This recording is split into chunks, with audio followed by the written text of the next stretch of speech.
الرحمن الرحیم، السلام علیکم ورحمۃ اللہ وبرکاتہ۔ My dear brothers and sisters, آج جس موضوع پہ ہم بات کریں گے وہ ہے غفلہ، یعنی کہ انسان جب اللہ تعالیٰ سے غافل ہو جاتا ہے تب اس کے دل پہ کیا نیگیٹو اثرات پڑتے ہیں۔ اللہ سبحانہ تعالیٰ فرماتے ہیں قرآن مجید میں، اقترب للناس حسابهم وهم فی غفلۃ معرضون، کہ حساب کا دن لوگوں کے سروں پر آیا ہوا ہے اور لوگ ابھی تک غفلت میں بیٹھے ہوئے ہیں۔ ایک اور جگہ پہ اللہ سبحانہ تعالیٰ فرماتے ہیں، الم یأن للذین آمنوا ان تخشع قلوبهم لذکر اللہ، کہ کیا اب وقت آ نہیں گیا کہ جو ایمان والے ہیں ان کے دل لرز جائیں اللہ تعالیٰ کی ان آیات سے۔ تو my dear brothers and sisters, کیا وقت آ نہیں گیا کہ ہمارے دل جب قرآن مجید کی آیات کے ساتھ ان کا تعلق بنے تو وہ لرز جائیں، وہ کانپ اٹھیں؟ غفلت اصل میں ہے کیا؟ علامہ راغب الاصفہانی رحمہ اللہ فرماتے ہیں کہ غفلت کا مطلب ہے کہ جب انسان کسی چیز کو بھلا بیٹھتا ہے یا کسی چیز کو نگلیکٹ کر دیتا ہے یا کسی چیز کے بارے میں بے پرواہ ہو جاتا ہے۔ غفلت بھی دو قسموں کی پائی جاتی ہے، ایک ہے محمود غفلہ، یعنی وہ لوگ جو کہ ایک پازیٹیو غفلہ ہے کہ وہ گناہوں سے غافل ہو چکے ہیں، یعنی کہ وہ گناہوں کی طرف جاتے ہی نہیں ہیں۔ اتنے نیک لوگ ہیں، اتنے شریف النفس لوگ ہیں، اتنے تقوی والے لوگ ہیں کہ اب وہ بڑے بڑے گناہوں کے بارے میں سوچتے تک نہیں ہیں۔ تو یہ غفلت تو جو ہے یہ اچھی چیز ہے۔ دوسری غفلت ہے مذموم غفلہ، اور اس کے آگے سے تین مزید حصے ہیں۔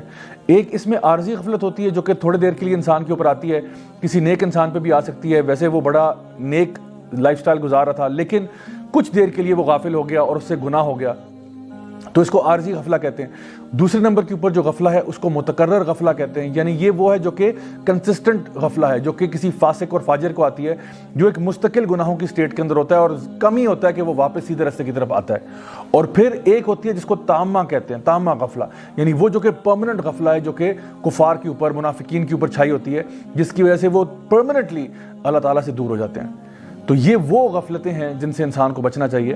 اب سوال یہ پیدا ہوتا ہے کہ آخر انسان غافل کس چیز سے ہوتا ہے؟ انسان غافل ہوتا ہے اللہ کے دین سے، قرآن مجید سے، ذکر کرنے سے، حفاظت کی دعائیں پڑھنے سے، نیک نیت رکھنے سے، اور جتنے بھی نیک اعمال ہیں ان کی پرائیورٹی کو غلط کر دیتا ہے۔ یہ بھی غفلت کی ایک نشانی ہے، اور اپنے زندگی کے مقصد سے غافل ہو چکا ہے، حتیٰ کہ قیامت کے دن سے غافل ہو چکا ہے۔ اللہ سبحانہ تعالیٰ فرماتے ہیں ایسے لوگوں کے بارے میں، اولئک کالانعام بل ہم اضل اولئک هم الغافلون، یہ لوگ جانوروں جیسے ہیں، نہیں شاید اس سے بھی بدتر، یہی تو غافل لوگ ہیں۔ یعنی سبحان اللہ، بھیڑ بکریاں بھی اتنی غافل نہیں ہوتی جتنا کبھی کبھار انسان ہو جاتا ہے۔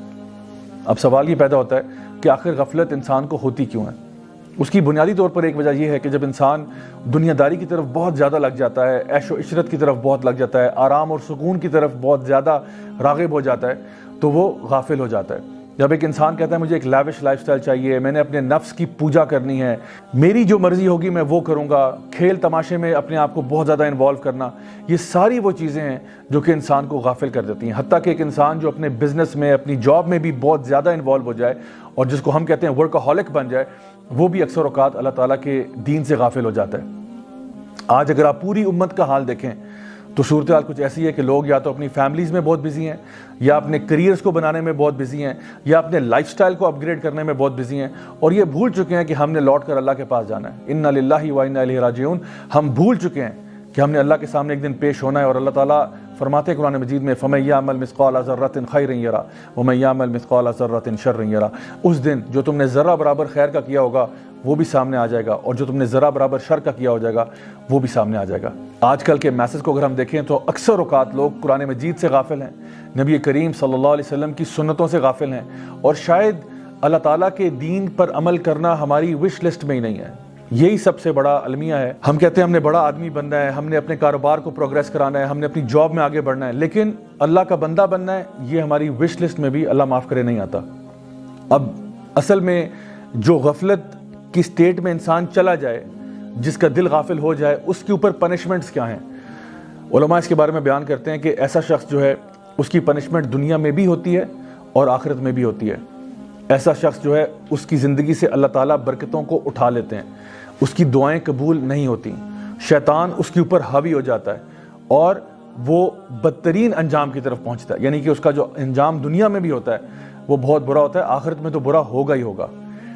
اللہ سبحانہ تعالیٰ نے بنی اسرائیل کا ذکر کیا قرآن مجید میں سورۃ البقرہ کے اندر، یا بنی اسرائیل اذکروا نعمتی التی انعمت علیکم وانی فضلتکم علی العالمین، کہ اے بنی اسرائیل یاد کرو کہ اللہ تعالیٰ نے تمہارے اوپر کتنی نعمتیں کی تھی اور تمہیں تمام عالمین کے اوپر فضیلت عطا فرمائی۔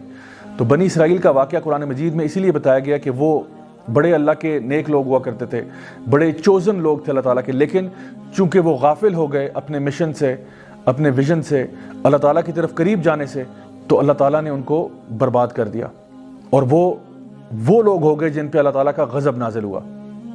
My dear brothers and sisters, بالکل اسی طرح سے اللہ سبحانہ تعالیٰ سورہ آل عمران کے اندر مسلمانوں کو اب یہ ٹائٹل دیتے ہیں، یہ کہہ کر کنتم خیر امۃ اخرجت للناس تأمرون بالمعروف وتنہون عن المنکر وتؤمنون باللہ، کہ تم اے مسلمانوں اب بہترین امت ہو۔ ایک زمانے میں بنی اسرائیل ہوا کرتے تھے، اب تم بہترین امت ہو، لیکن کیوں؟ جسٹ بیکاز تم ایک مسلمان فیملی میں پیدا ہو گئے اس لیے بہترین امت ہو؟ نہیں، اس لیے تم بہترین امت ہو اگر تم اپنے فریضے کو پورا کرو۔ تأمرون بالمعروف وتنہون عن المنکر وتؤمنون باللہ، تم لوگوں کو نیکی کا حکم دو، برائی سے روکو اور اللہ پر ایمان لاؤ۔ My dear brothers and sisters, تھوڑی دیر کے لیے سوچئے، کیا ہم اس فریضے کو پورا کر رہے ہیں؟ ہمارے سامنے اگر کچھ برا ہوتا ہے، کیا ہم اس کو اپنے ہاتھ سے روکتے ہیں؟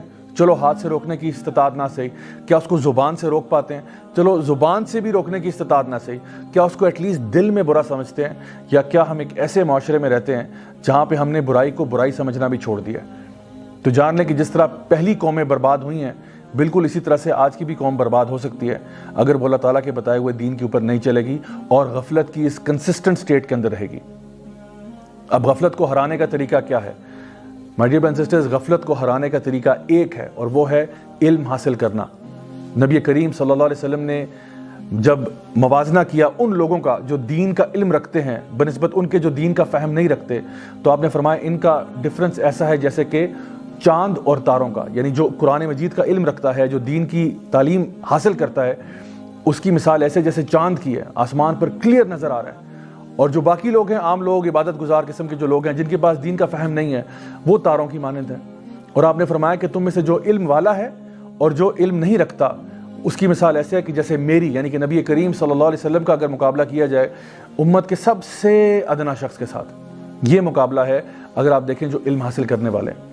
حتیٰ کہ احادیث مبارکہ میں یہ بھی آتا ہے کہ جو لوگ علم سیکھنے کے لیے نکلتے ہیں، زمین و آسمان کے چرند پرند حیوانات، حتیٰ کہ سمندر کے اندر مچھلیاں بھی ان کے لیے دعائیں کرتی ہیں، اور جب وہ اپنے گھروں سے نکلتے ہیں علم سیکھنے کے لیے، قرآن مجید کا علم سیکھنے کے لیے، احادیث مبارکہ کا علم سیکھنے کے لیے، تو فرشتے ان کے آگے اپنے پروں کو بچھا دیتے ہیں۔ اللہ اکبر! کیا آپ سوچ سکتے ہیں کتنا زبردست پروٹوکول ملتا ہے ان لوگوں کو جو دین کا علم حاصل کرنا چاہتے ہیں؟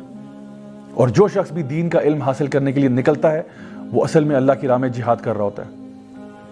تو آج سے آپ فیصلہ کریں انشاءاللہ کہ ہم لوگ اپنے آپ کو اس غفلت سے نکالیں گے۔ اس کے لیے میں آپ کو 3 مزید ریکمنڈیشنز دیتا ہوں، اپارٹ فرام دا فیکٹ کہ آپ نے اپنے علم میں اضافہ کرنا ہے، اپنا اللہ تعالیٰ کا ذکر بڑھا دیں، نبی کریم صلی اللہ علیہ وسلم پر درود پڑھنا بڑھا دیں، اللہم صلی علی محمد وعلی آل محمد کما صلیت علی ابراہیم وعلی آل ابراہیم انک حمید مجید، یہاں سے لے کے آخر تک۔ اور سب سے امپورٹنٹ چیز اگر آپ کر پائیں، جو بہت خوبصورت چیز ہے غفلت سے بچنے کے لیے، وہ ہے تہجد کی نماز کو قائم کرنا۔ My dear brothers and sisters, اگر ان چیزوں کو آپ فالو کر لیں تو یقین جانیے آپ غفلت سے باہر نکل سکتے ہیں، اور انشاءاللہ الرحمن اللہ تعالیٰ آپ کو دین کا فہم عطا فرمائے گا۔ Until next time, this is me, Raja Ziaulak, signing off. Wassalamu alaikum wa rahmatullahi.